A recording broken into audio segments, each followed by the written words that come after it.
take this question to Sugata probably and ask him about how cash-rich is supporting some of this youth-driven economy, and is he seeing some of these changes in the consumer pattern in the last few years? Sure. So India is not only a young country from a demographic standpoint, but also if we see the AUM to GDP ratio to measure the mutual fund penetration in India, that is also quite low. Like when we started our journey a few years back, it used to be less than 10%, and now it is around 15%. But still, that's quite low compared to the Western economies and some of the larger economies where it is upwards of 75% or 90%. So AUM to GDP is quite low in India, and even though the industry has seen a CAGR of more than 20% in the last 5 years, there is a lot of scope to grow. So that's like just to highlight how much potential is there in this market.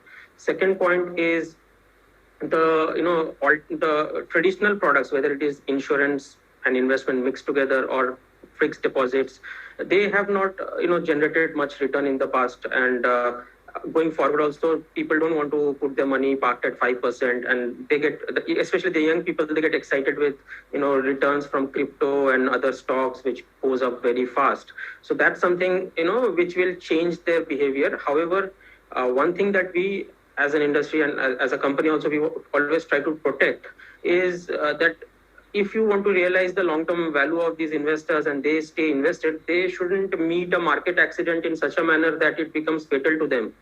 And that's where some of the risk management practices within the platform becomes very important. So I'll give you an example. Last year, around April 2020, we had seen Franklin Templeton, they had shut down 6 debt funds. Now, when such an accident happens, it creates a bad impression and a bad experience for new users who were told you could withdraw the money anytime. And that's where, some of them then, don't want to continue. So what we did was, much before that accident happened, around February of 2019, is more than 1 year before that incident, because we constantly monitor the underlying portfolio. So we identified that risk and we removed all Franklin Templeton debt funds from our app. So none of our users got affected when the problem took place.